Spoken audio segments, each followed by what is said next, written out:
Shalom Bapak Ibu. Shalom. Kita bersyukur pada kesempatan pada pagi hari ini kita masih selalu menikmati kasih Tuhan di dalam hidup kita.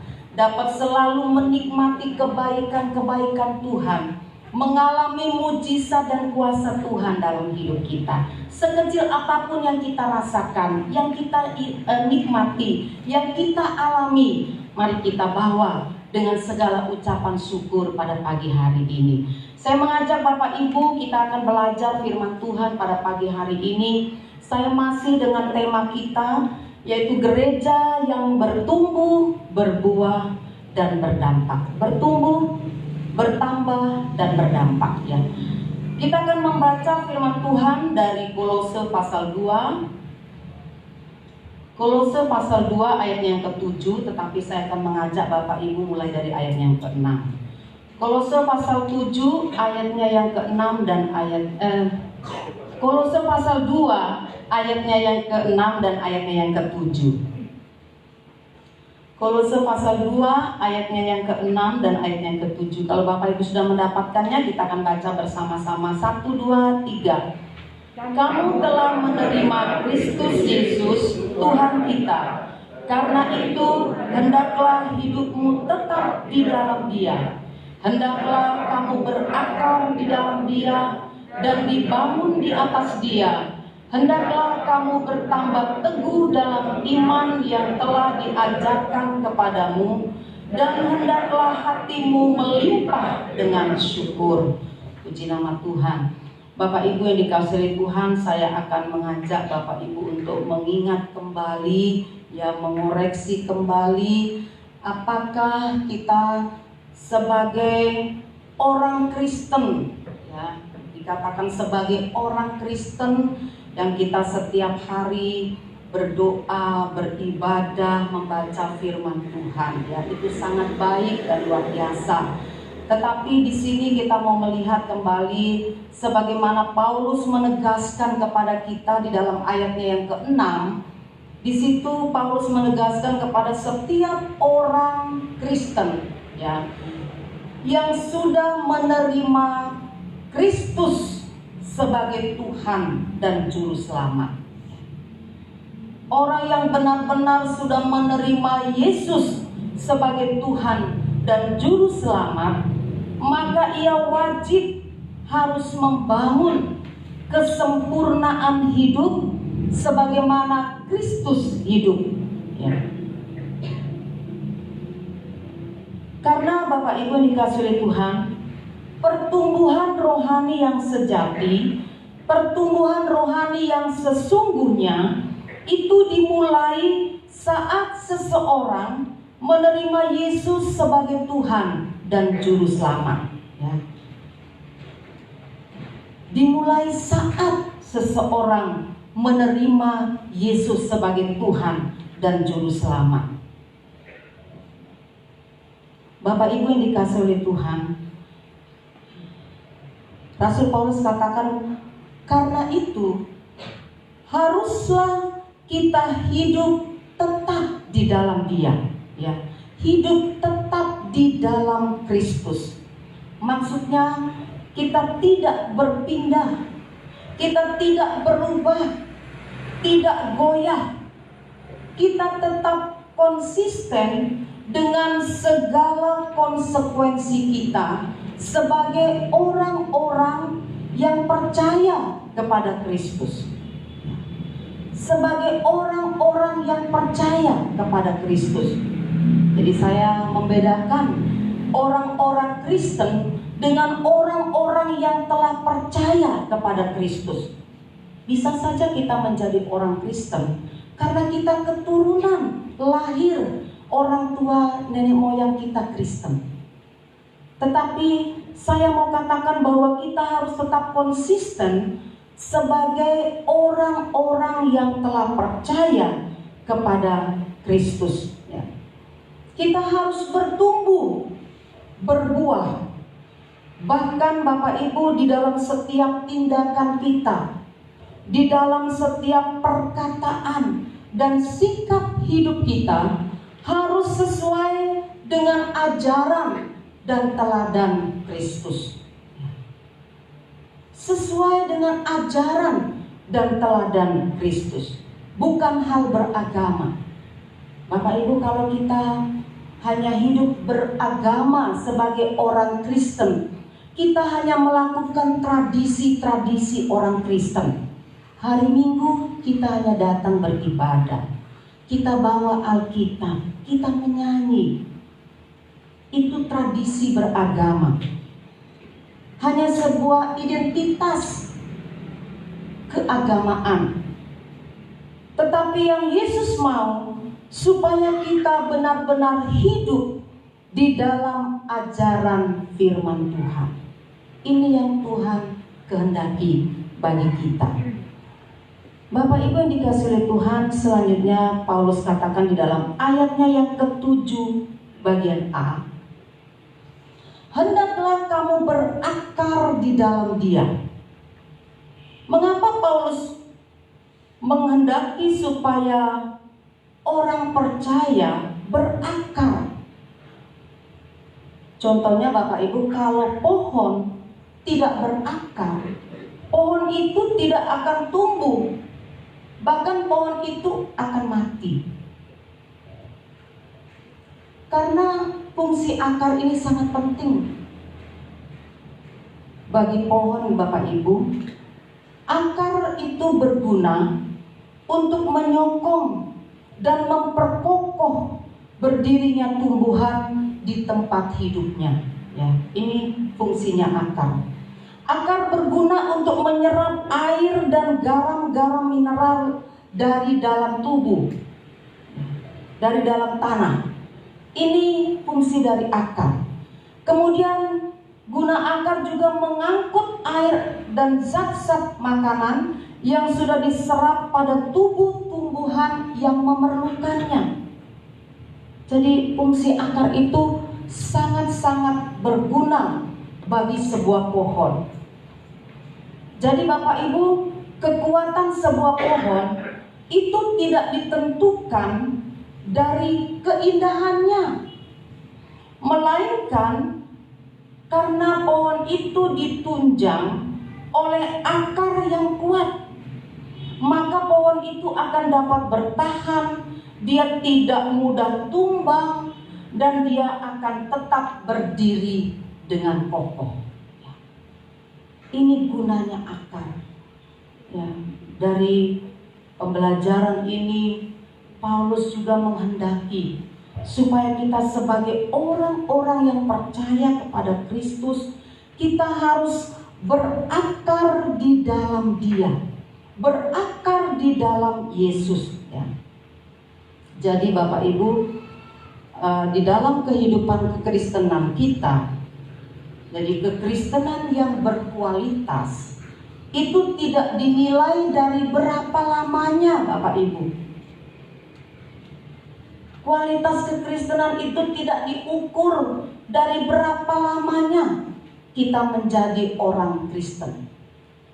Dan juga tidak dinilai bagaimana tampilan luar kita menjadi orang Kristen. Ya. Bukan itu tolak ukurnya.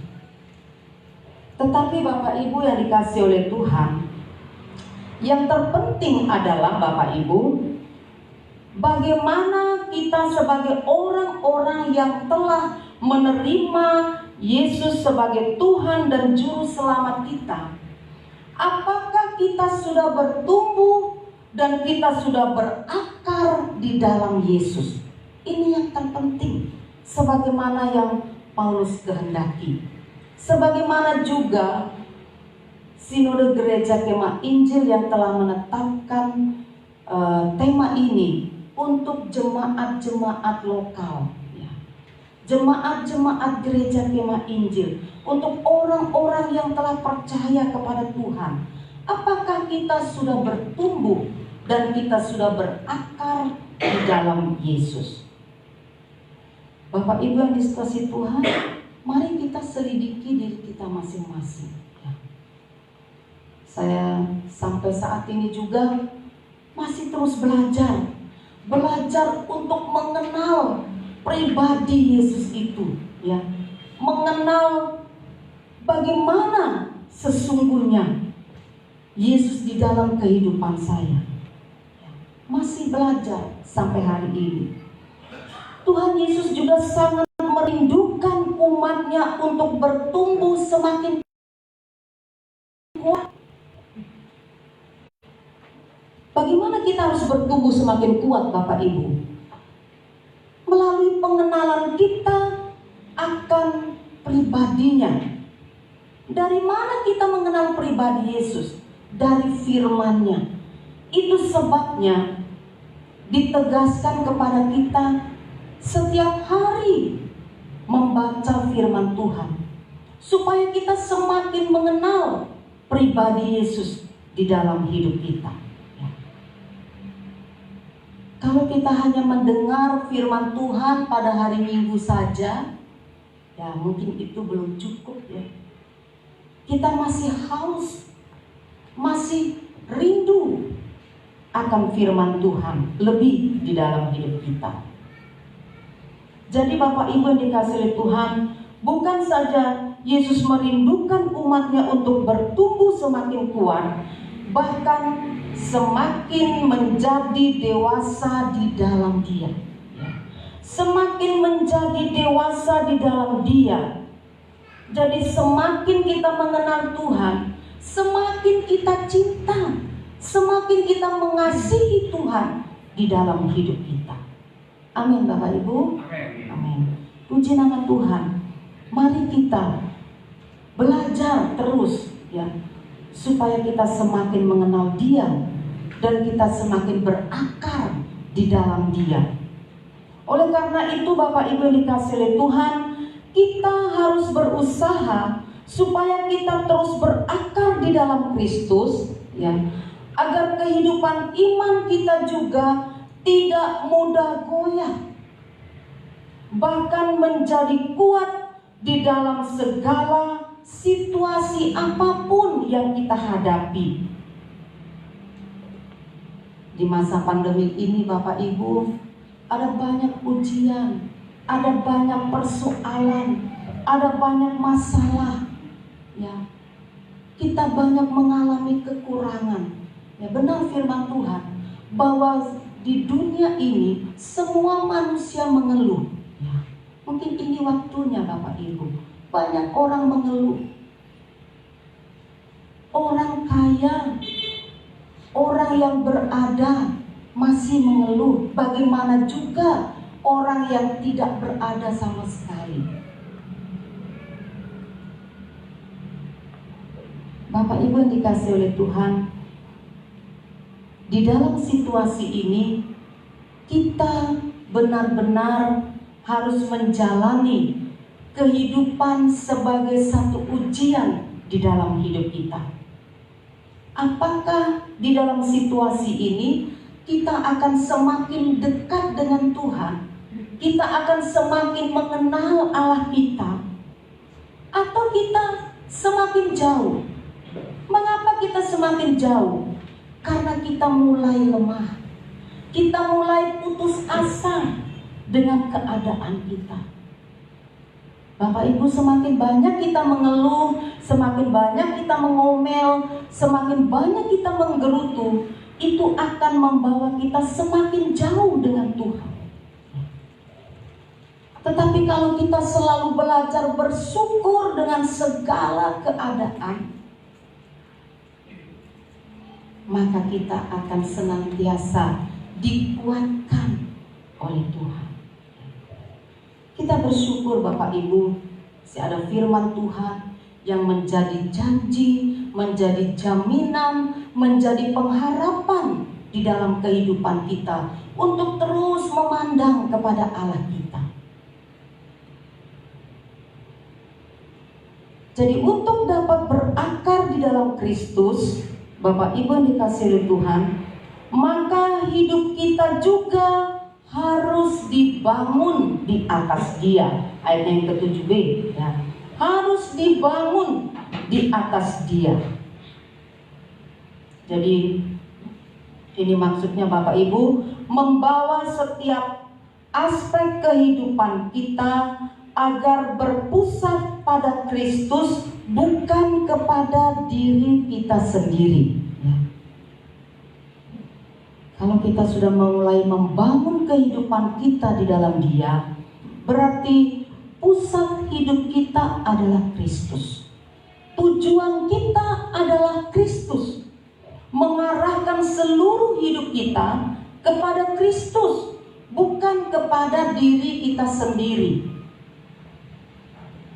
Bapak Ibu, tidak ada yang dapat kita banggakan di dalam diri kita. Tidak ada yang dapat kita andalkan di dalam diri kita. Seberapapun kita ada, sehebat apapun kita, setinggi apapun pengetahuan kita, tidak sampai dalam pengetahuan membangun hidup sebagaimana yang Allah kehendaki. Karena kita tidak mendapatkan teori-teori seperti itu di dalam dunia, hanya di dalam Kristus. Jadi mari kita mengarahkan hidup kita kepada Kristus. Bapak Ibu yang dikasihi oleh Tuhan, dibangun di atas dasar firman Tuhan yang benar. Dengan demikian barulah kita dapat berbuah di dalam Dia. Kita dibangun di atas Yesus Kristus, dan kita dibangun di atas dasar firman Tuhan yang benar. Maka kita akan menghasilkan buah di dalam Dia. Bapak Ibu, mari kita membuka firman Tuhan di dalam Matius pasalnya yang ke-7, ayatnya yang ke-24 dan ayatnya yang ke-25. Matius pasalnya yang ke-7, ayatnya yang ke-24 dan ayatnya yang ke-25. Di sana dikatakan, setiap orang yang mendengar perkataanku ini dan melakukannya, ia sama dengan orang yang bijaksana yang mendirikan rumahnya di atas batu. Kemudian turunlah hujan dan datanglah banjir. Lalu angin melanda rumah itu, tetapi rumah itu tidak rubuh sebab didirikan di atas batu. Bapak Ibu yang dikasihi oleh Tuhan, di sini kita melihat bahwa yang ditegaskan oleh Rasul Paulus di dalam ayat ini adalah orang yang mendengar firman serta melakukannya yang dapat bertahan saat menghadapi segala badai hidup. Bapak Ibu yang dikasihi oleh Tuhan, di sini kita mau melihat bahwa setiap firman yang kita baca, setiap firman yang kita dengar, kita harus menghidupi firman itu di dalam kehidupan kita. Ya. Setiap minggu kita juga mengucapkan firman Tuhan ya di dalam gereja. Itu bukan sekedar menghafal Bapak Ibu. Kita diajak bukan sekedar menghafal ayat firman ya. Saya percaya mungkin Bapak Ibu yang kuat menghafal mungkin sudah banyak menghafal firman Tuhan ya. Tetapi bukan hanya sekedar menghafal, mampu menghafal seberapa banyak firman Tuhan. Tetapi yang Yesus inginkan adalah kita mendengar dan kita melakukannya Bapak Ibu. Melakukan firman Tuhan di dalam kehidupan kita. Artinya kita menghidupkan firman itu di dalam diri kita. Supaya firman itu benar-benar digenapi atas diri kita. Dan firman itu menjadi iya dan amin dalam hidup kita ya. Bapak Ibu yang dikasihi oleh Tuhan, mendengar dan memahami secara utuh dan benar setiap firman Tuhan yang diajarkan ya. Dan kita juga harus melakukan firman Tuhan. Di sini melakukan itu sama dengan kita bertindak secara benar ya. Oleh karena kita sudah memahami firman Tuhan, jadi kita bertindak secara benar. Atau kita menjadikan kebenaran sebagai patokan di dalam bertindak dalam kehidupan kita sehari-hari. Jadikan firman Tuhan sebagai pedoman, sebagai penuntun setiap langkah kita. Kita harus melakukan apa, mengambil keputusan bagaimana, ya. Firman Tuhan menjadi patokan kita, ya. Jadi Bapak Ibu yang dikasihi Tuhan, prinsip inilah yang Paulus maksudkan dengan kata dibangun di atas Dia. Dibangun di atas Dia.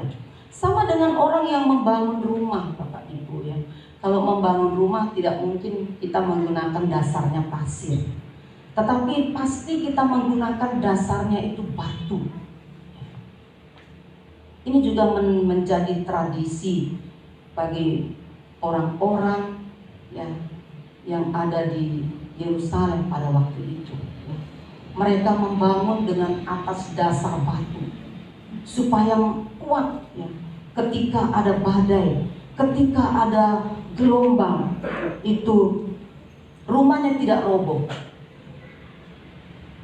Bapak Ibu yang biasa sudah membangun rumah pasti sudah tahu bagaimana untuk mempertahankan rumah itu supaya tetap kokoh dalam beberapa tahun ke depan. Bapak Ibu sudah memperhitungkan supaya bangunan itu bisa kokoh dan kuat. Jadi Bapak Ibu yang dikasihi oleh Tuhan, jadi kita membangun di atas dasar kebenaran yang kita hasilkan dari pemahaman firman Tuhan. Tergantung bagaimana konsep diri kita tentang pribadi Yesus, ya. Konsep diri kita tentang Yesus. Kalau kita memiliki konsep yang benar tentang Yesus, maka kita akan terus membangun iman kita di atas dasar yang benar. Kita sering katakan bahwa Yesus adalah batu karang yang teguh. Di dalam kemenangan iman ada dikatakan bahwa Yesus batu keluputan. Artinya Yesus yang berkuasa untuk melepaskan setiap orang dengan kuasanya dari segala kuasa-kuasa jahat, dari segala kelemahan, dari segala sakit penyakit, ya. Yesus sanggup, ya, melepaskan kita dari semua itu, ya. Jadi Yesus batu keluputan. Jadi orang yang mendengar dan melakukan firman Tuhan dikatakan adalah orang-orang yang bijaksana, ya. Ayat yang ke-25 tadi. Orang-orang yang bijaksana, baik di dalam bertindak maupun berpikiran yang sehat, sehingga hidup kita berkenan kepada Tuhan, Bapak Ibu, ya. Saya percaya Bapak Ibu setiap kita punya kerinduan untuk menjadikan hidup kita ini berkenan di hadapan Tuhan, ya. Saya percaya bahwa setiap kita punya kerinduan untuk memuliakan Tuhan di dalam kehidupan kita, ya. Namun kadangkala kita sering lemah kalau kita menghadapi berbagai persoalan hidup di dalam kehidupan kita. Jadi kadang-kadang kerinduan kita hanya tinggal kerinduan, ya. Tetapi mari ketika kita memiliki konsep yang benar, pemahaman yang benar tentang firman Tuhan, tentang pribadi Yesus, maka kita akan terus membangun kehidupan iman kita di atas dasar yang benar, ya. Yang terakhir Bapak Ibu dikatakan oleh Paulus di dalam ayatnya yang ke-7c bahwa kita hendaklah kamu bertambah teguh di dalam iman yang telah diajarkan. Hendaklah kamu bertambah teguh. Jadi harus ada kemajuan, harus ada pertumbuhan di dalam kehidupan orang-orang yang percaya kepada Kristus. Kata teguh Ini mengandung makna kokoh, stabil, konsisten Bapak Ibu ya. Jadi ada usaha yang kita lakukan untuk hidup bertambah teguh dalam ketaatan kepada semua ajaran firman Tuhan yang sudah kita terima ya. Jadi kita bersyukur kalau kita banyak sekali sekarang ini di masa pandemi ini kita banyak mendapat berkat dari firman Tuhan ya. Kalau kita buka YouTube, aduh luar biasa. Kita bisa dibangun, dikuatkan, dihiburkan oleh berbagai macam ya kebenaran yang disampaikan untuk menguatkan, meneguhkan orang-orang percaya di masa pandemi ini ya. Supaya kita tidak berfokus kepada pandemi, tetapi kita tetap berfokus kepada Tuhan, tetap berfokus kepada firman-Nya ya. Sehingga kita akan terus bertambah teguh, bertambah kuat, bertambah kokoh. Kita tetap stabil dalam segala situasi. Kita bersyukur Bapak Ibu yang dikasihi oleh Tuhan. Yang Paulus maksudkan di bagian ini Bapak Ibu, supaya kita tidak menjadi orang Kristen angin-anginan. Apa ya? Menjadi orang Kristen yang musiman. Kadang kita bisa rohani, kadang kita duniawi. Maksudnya ogah-ogahan. Jadi kita hanya dengan kesenangan-kesenangan duniawi mengejar, memperjuangkan, mempertahankan itu. Jadi Paulus menghendaki supaya kita tetap teguh, kita tetap stabil di dalam segala situasi. Kalau kita membuka di dalam Matius pasal 10 ayatnya yang ke-38, Bapak Ibu, kita akan lihat di sana Yesus juga mengingatkan kepada para muridnya, kepada orang-orang percaya juga sekarang ini dikatakan di sana, barang siapa tidak memikul salibnya dan mengikut aku, ia tidak layak bagiku. Jadi barang siapa yang tidak memikul salibnya dan mengikut aku, ia tidak layak bagiku. Jadi Bapak Ibu yang dikasihi oleh Tuhan, kita bersyukur oleh karena masih ada firman Tuhan yang bisa kita dengar, yang bisa kita baca saat sekarang ini ya, untuk meneguhkan kita di dalam iman kepada Tuhan. Jadi Bapak Ibu yang dikasihi oleh Tuhan, kalau kita kembali dengan kata teguh ini, dia memiliki makna supaya seseorang itu harus memahami kebenaran yang bernilai kekal. Setiap orang harus memahami kebenaran itu bernilai kekal, Bapak Ibu. Kalau kita sudah paham bahwa kebenaran itu bernilai kekal, maka orang itu tidak akan berkompromi. Artinya meninggalkan iman, meninggalkan kekristenannya ya. Oleh karena persoalan-persoalan hidup, tidak akan meninggalkan imannya. Sebaliknya, kalau ia memahami kebenaran itu sebuah nilai yang kekal, dia akan semakin setia dan bertekun di dalamnya. Itu tadi maknanya memikul salibnya, bertekun di dalam segala persoalan dan pergumulan hidup kita yang begitu berat ya. Bapak Ibu yang dikasihi oleh Tuhan, di masa pandemi ini kita sedang mengalami berbagai ujian ya, berbagai persoalan. Kita mengalami berbagai tantangan di dalam kehidupan kita. Bapak Ibu, apa yang harus kita lakukan? Kita jangan saya mau katakan, kita jangan menolak ya apa yang Tuhan sedang perhadapkan di dalam kehidupan kita. Kita jangan menolak apa yang Tuhan izinkan kita alami di dalam hidup kita. Karena kita tahu Bapak Ibu, setiap hal yang Tuhan kerjakan mungkin tidak baik bagi kita, mungkin menyakitkan bagi kita, mungkin mengecewakan bagi kita.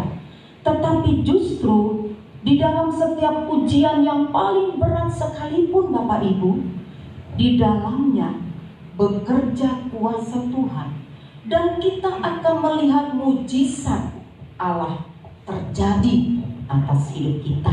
Amin. Kita akan melihat mujizat Allah terjadi dalam hidup kita. Tanpa masalah Bapak Ibu, kita tidak pernah melihat mujizat. Kalau hidup kita hanya tenang-tenang saja, ya, kalau hidup kita hanya biasa-biasa saja, kita tidak akan maju. Kita ingat kapal, ya, yang biasa naik kapal ini, kalau ada gelombang yang besar, ya, walaupun kapal itu terombang-ambing oleh badai Bapak Ibu, tetapi tanpa kita sadar, kapal itu makin maju dan mendekati dermaga. Ya, luar biasa. Jadi Bapak Ibu yang dikasihi oleh Tuhan, mari kita menikmati setiap ujian yang Tuhan izinkan terjadi atas kehidupan kita. Kita belajar untuk terus bersyukur di dalam segala keadaan kita. Ya. Jadi Bapak Ibu yang dikasihi oleh Tuhan, dari ayat firman Tuhan yang kita pelajari pada pagi hari ini, mari kita membawa hidup kita kepada Tuhan. Kita merendahkan diri kita di hadapan Tuhan, dan kita menyadari, dan kita harus mengaku kepada Tuhan, kalau hidup kita ini hanya biasa-biasa saja, atau saya hanya menjadi orang Kristen, tetapi saya belum menjadi orang percaya yang belum menerima Yesus sebagai Tuhan dan Juru Selamat pribadi. Mari Bapak Ibu, pada pagi hari ini kita masih punya kesempatan di hadapan Tuhan, membuka diri kita, memberikan hidup kita kepada Tuhan, dan kita menerima Dia sebagai Tuhan dan Juru Selamat secara pribadi. Mari Bapak Ibu dan saudara-saudara yang dikasihi oleh Tuhan, kita akan bersama-sama untuk saling mendoakan di dalam kehidupan kita, agar Roh Kudus menolong kita di dalam menjalani kehidupan kekristenan kita yang sesungguhnya, sehingga kita dapat mengalami pertumbuhan iman dari pengenalan kita akan Tuhan Yesus Kristus yang sesuai dengan kepenuhan Kristus. Ya, kita akan semakin bertambah-tambah di dalam kasih karunia-Nya, dan kita juga berdampak menjadi berkat, menjadi saksi Tuhan, baik bagi sesama maupun bagi dunia ini. Ya. Mari kita tunduk kepala, kita akan berdoa.